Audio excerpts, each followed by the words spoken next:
Baik, Assalamualaikum warahmatullahi wabarakatuh. Kita masuk lagi ke sesi yang kedua. Hari ini kita akan membahas soal-soal.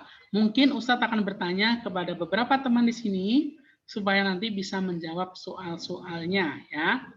Baik, Ustadz akan share soalnya. Ya, apakah sudah muncul di layar? Sudah, Ustadz. Baik. Kalau sudah, mari kita bahas ini. Ya, semoga saja mempermudah pembelajaran kita. Baik. Sekarang kita masuk ke pelajaran 8. Mari hidup sederhana dan ikhlas. Ya, pelajaran 2 pekan yang lalu. Soal yang pertama, coba. Berikut ini merupakan ciri orang yang sederhana, kecuali. Boleh dibuka mic-nya supaya bisa menjawab. Apa kira-kira jawabannya? Ciri orang yang sederhana, kecuali apa? D, Ustadz. K. D. Apa jawabannya? C. A, B, C, atau D? C. Hidup wajar tidak berlebihan, bersikap hemat dan cermat, suka memakai baju lama, mensyukuri semua rezeki. Ya. Jawabannya adalah C ya, suka memakai baju lama. Itu bukan contoh orang sederhana ya. Jadi sederhana itu hidup wajar tidak berlebihan ya. Kalau memakai baju baru ya enggak apa-apa. Baju bagus ya enggak apa-apa. Tetap sederhana. Yang penting tidak berlebihan ya. Bersikap hemat dan cermat itu juga contoh sederhana. Mensyukuri semua rezeki itu sederhana ya. Yang tidak adalah suka memakai baju lama. Selanjutnya, ini hidup yang wajar, pantas, layak, dan tidak berlebihan disebut dengan hemat. Ya, gampang, sederhana, ya. Jadi, kenapa? Nggak kelihatan tulisannya soalnya banyak yang chat. Oh iya, teman-teman mohon jangan chat dulu ya, biar nggak kelihatan ya. Biar nggak kelihatan, biar chatnya nggak kelihatan sama temannya karena mengganggu. Ya, cukup dijawab dengan jawaban saja. Langsung aja dengan lisan ya. Baik, selanjutnya. Perintah dari Allah untuk berlaku sederhana dan meninggalkan perbuatan boros terdapat dalam Al-Quran berikut ini. Ini kecuali, oh, saya salah ini ya, kecuali. Jawabannya adalah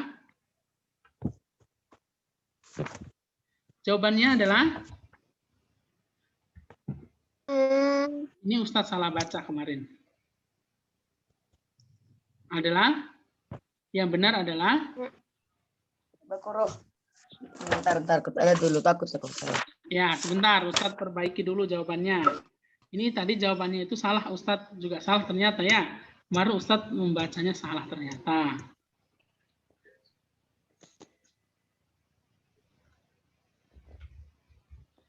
Ya, kita akan share lagi.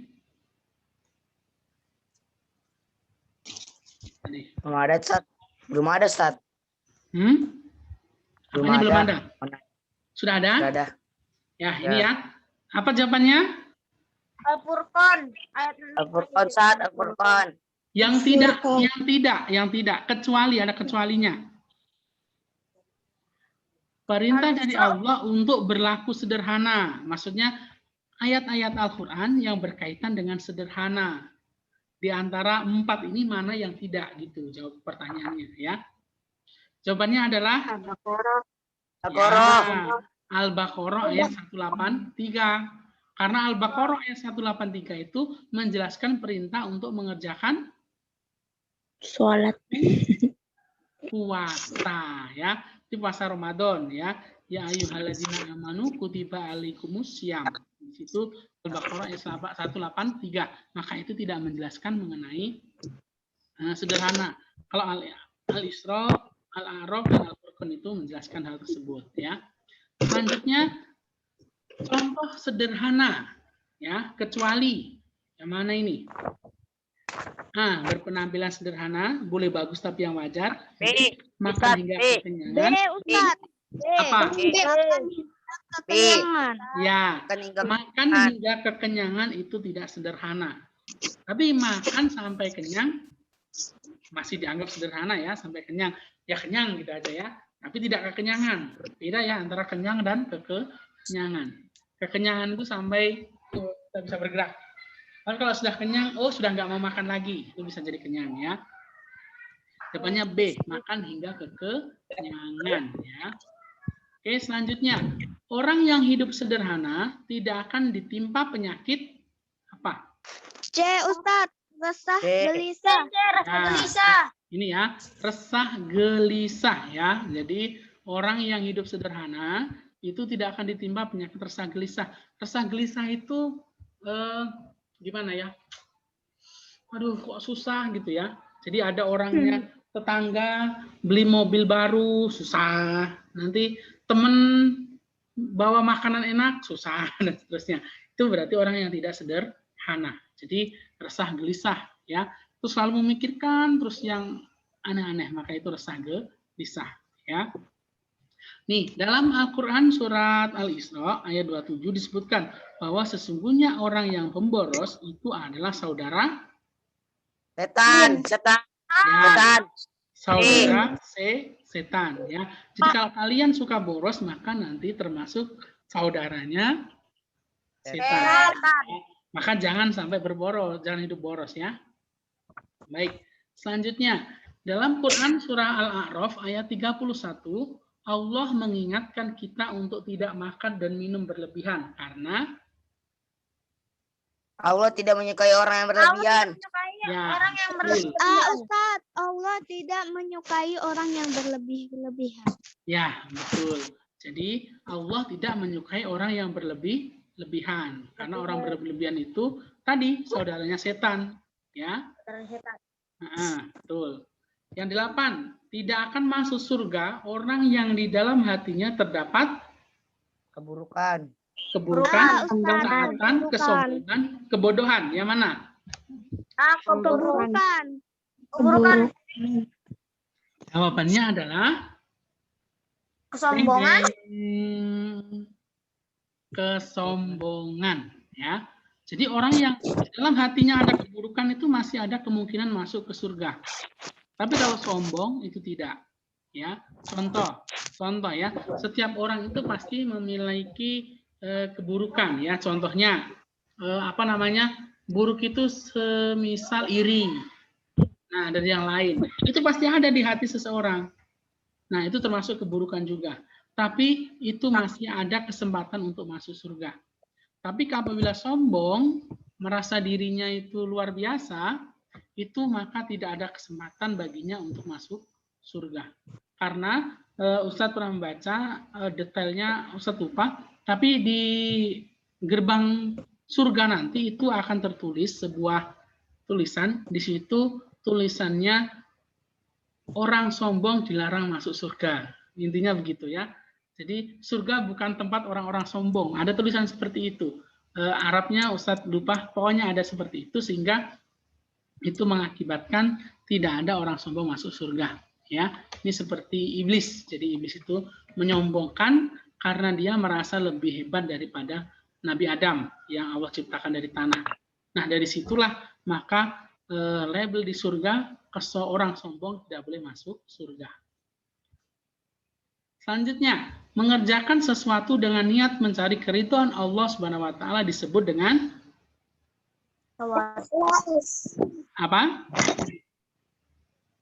Mengerjakan sesuatu dengan niat mencari keridhaan Allah disebut ikhlas ya. Jadi ikhlas jawabannya ya. Kalau tawadu itu rendah hati. Riya itu mengerjakan sesuatu dengan niat mencari pujian atau balasan dari orang lain. Zuhud itu apa ya? Kesederhana ya. Jadi menerima, tidak apa namanya? Apa ya? Lupa, susah dijelaskan ya. Zuhud intinya dia hidupnya sederhana itu zuhud. Nomor 10, lawan dari ikhlas adalah sombong, riya, ujub, zolim. Yang mana? Lawan dari ikhlas. Riya. Ya, betul Kak Adib. Jawabannya ada ria ya. Jadi lawan dari ikhlas itu ria.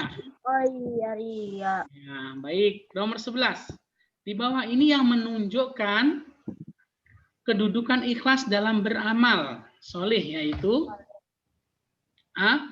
Syarat diterima amal, B. Perbuatan mulia, C. Dekat dengan Nabi, D. Amal yang baik.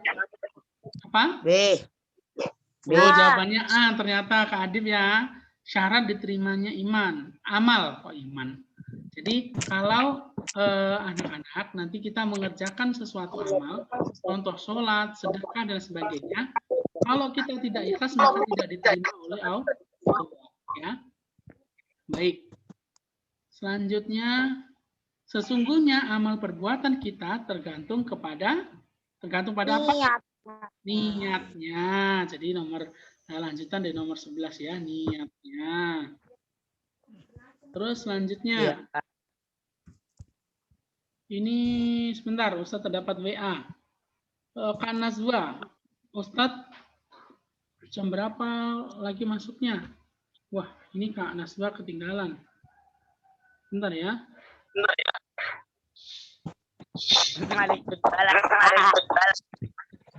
Tadi mungkin ada yang tidak masuk gara-gara ini, dikira nanti ya. Ini padahal langsung masuk lagi. Mungkin ada yang tidak fokus tadi teman-teman. Terlalu merhatiin mungkin Ustaz. Ya, mungkin itu ya. Baik, selanjutnya nomor 13. Berikut ini adalah ciri-ciri orang yang ikhlas kecuali A. Rajin dan tekun beramal semata-mata menjalankan perintah Allah. Beramal dengan sungguh tanpa mengharap pujian. Memamerkan atau mengungkit-ungkit amal yang telah diperbuat. Tidak pernah mengeluh. Jawabannya C. Ya, jawabannya C. Ya, Kak Naswa, selamat bergabung. Ya, nanti bagiannya bisa dilihat di video ya, atau nanti ada di materi yang Ustadz share. Ya, baik. Memamerkan atau mengungkit-ungkit amal yang telah diperbuat. Ya, itu tidak boleh ya. Jadi kita mengungkit amal yang telah kita perbuat. Ustadz sering ini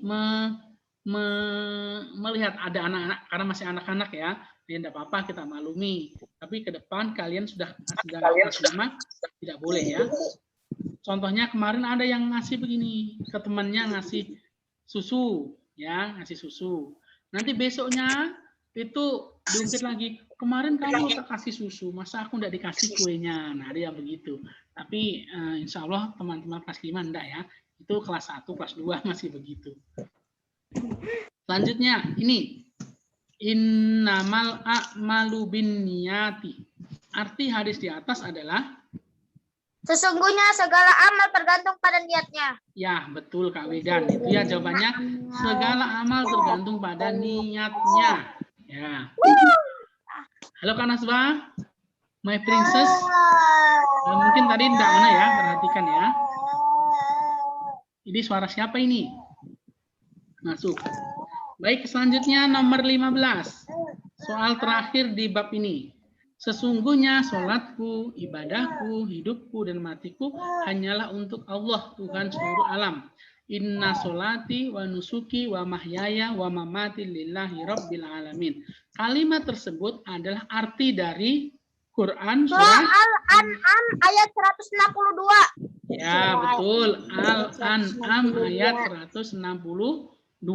Ya, itu jawabannya ya. Baik. Ini adalah yang terakhir, soal terakhir 15 soal ya. Kita masuk ke pelajaran 9 yang baru saja kita bahas ya. Indahnya sholat tarawih dan tadarus Al-Qur'an. Baik. Berikut ini adalah ibadah yang bisa dikerjakan di bulan Ramadan kecuali Haji ke Baitullah. Ya, betul. Haji ke Baitullah. Ini kalau tulisannya umroh ke Baitullah itu masih benar. Tapi kalau haji itu ya bulan Zulhijjah saja ya. Baik. Nomor 2. Waktu dikerjakannya sholat tarawih adalah pada malam bulan Ramadan. Ya, betul. Pada malam bulan Ramadan. Ya. Jadi selain bulan Ramadan juga tidak boleh. Kalau nanti contohnya ada jawaban waktu dikerjakannya sholat tarawih adalah setelah sholat isya. Nah, harus ada keterangan di bulan Ramadan. Ya. Nomor 3, pada masa Nabi, sholat tarawih dikerjakan sama seperti sholat sunnah biasa. Yang membedakan hanyalah ya niatnya. Gerakan sholatnya sama. Jumlah rakaatnya sama. Maksudnya sama ini 2 rakaat salam. 2 rakaat salam. Itu sholat sunnah. Maksudnya itu ya jumlah rakaatnya. Bukan yang 8 dan seterusnya tadi. Terus bacaan sholatnya juga sama. Nah, nomor 4. Pada masa Khalifah Umar bin Khattab, sholat tarawih dikerjakan sebanyak berapa rakaat? 20 20. 20 atau 23? 20. 20, Ustaz. Ya, jawabannya 20 ya. 20 rakaat untuk sholat tarawih. Yang ditanyakan tarawih. Kalau sholat tarawih dan witir berarti 23. 23. Ya, kalau tarawih saja berarti 20 rakaat. Nih, hukum mengerjakan sholat tarawih adalah fardu ain, sunnah muakkad, fardu makruh. Ya, jawabannya sunnah muakkad. Baik, sunnah muakkad itu artinya sunnah yang diutamakan. Kalau fardu ain itu wajib bagi setiap muslim, setiap orang itu wajib. Seperti sholat fardu, itu fardu ain. Fardu kifayah itu wajib bagi sekelompok orang atau masyarakat. Ini contohnya sholat jenazah, ya. Sholat jenazah itu, pokoknya contohnya 1 RT, ada yang meninggal. Nanti yang sholat 5 orang sudah cukup, itu sudah tidak dapat, tidak berdosa semuanya, meskipun tidak mengerjakan. Tapi harus ada yang mengerjakan di antara itu. Itu namanya fardu kifayah. Makruh itu yang apabila ditinggalkan mendapatkan pahala, ya itu makruh ya.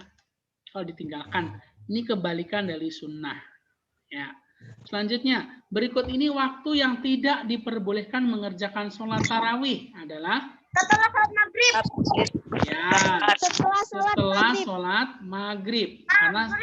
Karena belum waktunya ya, jadi belum boleh sholat tarawih. Selanjutnya, Umar dan Ali bertengkar gara-gara menjalani ibadah tarawih dengan bilangan rakaat yang berbeda. Umar 11 rakaat, sedangkan Ali 23 rakaat. Sikap mereka merupakan perbuatan yang Tercela karena bilangan rakaat keduanya boleh dilakukan. ya betul, itu Kak Wildan. Luar biasa Kak Wildan. Subhanallah ya, cepat sekali jawabannya. Nih, tercela karena bilangan rakaat keduanya boleh dilakukan. Nah, ini mungkin ada pertanyaan, loh, Ustadz ini kok 11 atau 23, tadi 20. Nah, ini yang dimaksud nomor 7 ini ibadah tarawih ya. Ibadah tarawih itu artinya ya sholat tarawih dan witir. Kalau pada soal sebelumnya, tadi sholat witir pada masa Khalifah Umar, berarti sholatnya saja yang dinilai. Ibadah tarawih itu berarti dua-duanya ya. Baik, malam yang keutamaannya melebihi 1000 bulan disebut Lailatul Qadar. Malam Lailatul Qadar. Kalau nuzulul Quran? Nuzulul Quran apa itu?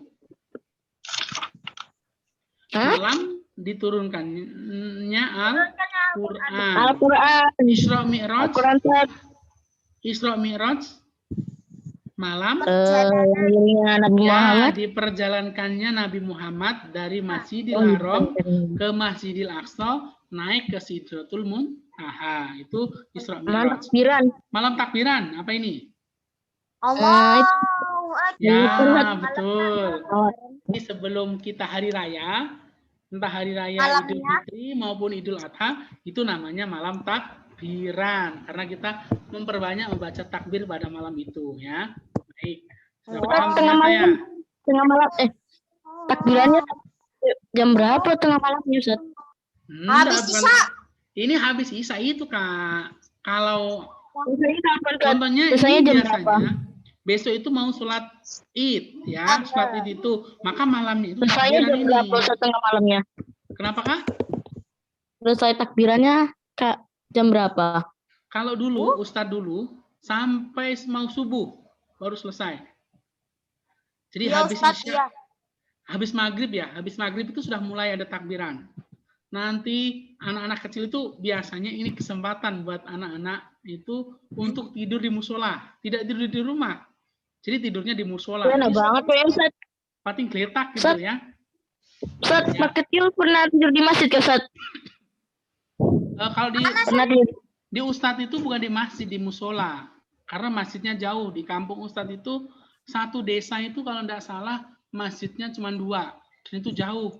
Tapi di setiap RT itu ada musola. Ya Ustadz di musola itu. Nah, Ustaz biasanya tidur nggak di situ? iya, tidur di situ. Enak nggak, Ustaz? Gigit nyamuk nggak? Ya digigit nyamuk lah. Mau nggak pakai autan. Ya intinya seperti itu ya. Jadi nanti Kak Evan kan ini yang ngomong ya? Mungkin bisa dicoba. Ana sering Ustaz, soalnya Ana mantan Irma. Irma. Iya, luar biasa. Bukan, Ustaz. Baik, Nama saya jam 6. Wah, namanya jam 06.00. Nomor 9. Di masyarakat kita, sholat tarawih biasanya dilaksanakan setelah sholat Isya ya. Dan digandeng pula dengan sholat sunnah, yaitu sholat Duha? ya, Witir. sholat witir ya. Dan digandeng dengan sholat witir. Bukan duha pagi. Tasbih. Oh iya. Nah, sholat tasbih itu sholat panjang sekali itu bacaannya. Ini Gak sabar apa namanya Ramadan, Ustaz? wah, Masya Allah, luar biasa Kak Evan. Sebentar lagi Kak Evan ya. Sama puasa, Ustaz. Ya. 26 hari lagi. Lama betul. Iya Kak? Iya, Ustaz. Ya, baiklah, enggak apa-apa. Sudah ada yang hitung. Nomor 10. Berikut ini yang bukan merupakan keutamaan sholat tarawih adalah Diperbanyakan rizkinya. ya, Rezekinya. ini jawaban yang mana ya? Tapi bisa Diperbanyak rezekinya. ya, diperbanyak rezekinya ya. Meskipun sebenarnya rezeki itu juga akan diperbanyak oleh Allah jika kita banyak ibadah. Tetapi yang dari penjelasan tadi itu meningkatkan ketaatan, diampuni dosa, dilipat gandakan pahala. Jadi perbanyak rezeki itu sampingan ya, bukan utama. Baik. Selanjutnya, tadarus dari kata darosa yang artinya apa tadi darosa? Mempelajari. Mempelajari. Yang B. Ya B. Betul. Mempelajari, meneliti, menelah, dan mengambil pelajaran. Ya, tapi di sini mempelajari Kak Wildan ya. Baik. Nomor 12. Wahyu pertama permulaan Al-Quran diturunkan kepada Nabi Muhammad. 17 Ramadan. Ya, 17 Ramadan. ya, baik. Ramadan. Ya. Nah, kalau Ustadz dulu di sini 17 Ramadan itu habis sholat subuh itu sudah mulai mengaji. Jadi saat habis sholat subuh nanti sampai berbuka puasa itu membaca Al-Quran terus. Tapi bukan Ustadz saja, maksudnya sama teman-teman itu bergantian. Jadi ganti baca ini selesai ganti teman lagi. Pokoknya membaca Al-Quran pada hari itu tidak terputus. Berapa kali, Ustaz? Ya, kadang ada juga teman itu yang katamnya beberapa kali. Kalau Ustadz itu enggak. Kalau Ustadz itu seperti apa namanya? Contoh Ustadz baca. Lembar. Nanti teman Ustadz baca mungkin 2 lembar. Nanti teman itu kan menyimak. Nanti teman melanjutkan, Ustadz nyimak lagi. Nanti teman Ustadz lagi begitu. Jadi tidak bisa sampai berjus-jus. Tapi ada teman Ustadz itu di musola yang lain itu dibagi. Contohnya Kak Evan juz 30, Kak Wildan juz 29, Kak Naswa juz 28, Kak Yasa juz 26 dan seterusnya. Jadi nanti baca bersama-sama sehingga cepat khatam. Katanya gitu. Durasi, Ustaz. Hah? Durasinya Ustaz berapa? Durasinya Ustaz berapa maksudnya? Itu nonton videonya Ustaz. Berapa lagi Ustaz? Oh, masih agak lama. Kenapa memang? Gak apa-apa sih. Kalau kebanyakan durasi sih kelamaan. Iya, sebentar lagi. Bikin laptop panas. Masih 8 soal lagi ya. Ayat yang pertama diturunkan Allah kepada Nabi Muhammad SAW adalah surat Surah Al-Alaq ayat 100 sampai 5. Al-Alaq Ya, sampai 25 surat 1 Al-Alaq sampai 1 5. Sampai 5. Al-Alaq. Betul. Selanjutnya, yang disebut dengan bacaan ta'awudz adalah A'udzubillahi minasyaitonirrajim. ya 10 menit lagi kita akan mati ya. Tapi udah sampai insya Allah ya. Bismillahirrahmanirrahim tadi apa? Mati laptopnya, bukannya kita yang mati. Basmalah. Ya basmalah. Alhamdulillahirrabbilalamin. Bersyukur. Alhamdulillah. Ah, Alhamdulillah. Astagfirullah itu istighfar. istighfar. Ya. Betul jawabannya. A'udzubillahi minasyaitonirrajim. Berikut ini adalah manfaat tadarus Al-Qur'an kecuali Menjadikan malas baca Al-Quran. ya ini, Dede. ya ini soal paling gampang ya, menjadikan malas membaca Al-Qur'an.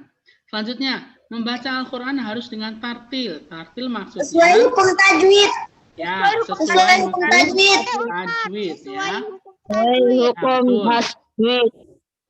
Tadi Selanjutnya, Anda baca jumlah surah dalam jawabannya Al-Qur'an ada berapa? 144. 144 Sat. Yang D.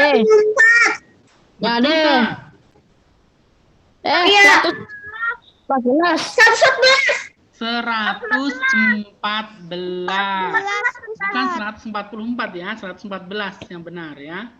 Selanjutnya, membaca Al-Qur'an hendaknya dalam keadaan suci. Maksudnya, Bersih. Suci dari hadas besar dan kecil. ya, suci dari hadas besar dan kecil. Selanjutnya, berdiam diri di masjid dengan niat Iktikaf.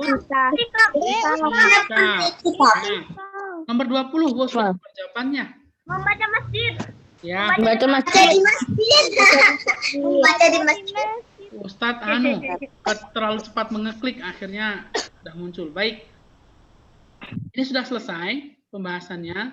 Mungkin tadi Terima kasih. ya, karena Ustadz tadi memberitahu mau suruh masuk lagi ke sesi kedua, ternyata yang masuk cuman 15 orang. Sekarang tinggal 13 ya. Tidak apa-apa. Habis ini nanti silahkan mengerjakan soal. Soalnya baru Ustadz mau ya. Ana sudah. Kok sudah? Belum aja Ustadz posting sudah dikerjakan. Ustaz, tadi pas Ana ngerjakan jam berapaan? Jam 1 atau jam 2? Kok belum ada gitu kan? Masih pelajaran 2. Ya kan baru diposting. Ini habis ini baru mau Ustadz posting. Soalnya belum Loh. dimasukkan. Oh ternyata Ana kerjakannya ternyata yang kedua ya. Ya. Loh, itu bukan review. Ya ini yang Ini review bukan nanti bakal habis ini ya. Baik, Ya, ada Ustaz. yang mau ditanyakan atau mau disampaikan? Sudah panjang Ya, ada, sekali. Alhamdulillah kita belajar 70 menit. Jadi cukup lama Apanya seperti 70 pelajaran di menit, sekolah. Ustaz, Aku yang Silakan, nanya. ya. 70. Apakah ayah? Ustaz, soalnya itu terakhir selesainya kapan Ustaz? Kenapa Kak Ayah?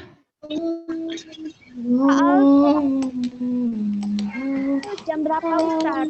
Oh, itu boleh sampai pekan depan. Ya. Tapi kalau bisa segera dikerjakan. Kalau Ustadz mah Bukan ke Ahmad Sohib. Kak Yasa, sebentar dulu ya. Ustadz menyampaikan ke Ayah. Nanti boleh dikerjakan sampai pekan depan. Tapi kalau bisa segera dikerjakan. Nanti boleh mengerjakan 2 kali, 3 kali boleh. Yang penting kalian mengerjakan sampai dapat nilai 100 boleh. Ya. Yang penting jangan sampai nanti ada teman kalian, Ustadz tidak sebut nama, ngerjakan sekali nilainya 20 atau 50 sudah selesai nggak ngerjakan lagi. Nanti di tugasnya Ustadz akan masukkan segitu, ya. Oke, kalau tidak ada mari kita tutup dengan bacaan hamdalah. Alhamdulillah. Alhamdulillahirrahmanirrahim. Segala puji bagi Allah. Bismillah. Dan doa kafaratul majlis. Subhanakallahumma bihamdika wa asyhadu an la ilaha illa anta a'udzubika min Baik, terima kasih. Setelah ini Ustadz akan share materinya. Soalnya? Silakan dikerjakan. Insya Allah sama dengan tadi soal yang kita bahas, ya. Tinggal ingat-ingat saja. Oke, terima kasih. Assalamualaikum warahmatullahi wabarakatuh. Waalaikumsalam warahmatullahi wabarakatuh. Sampai jumpa. Dah, Assalamualaikum.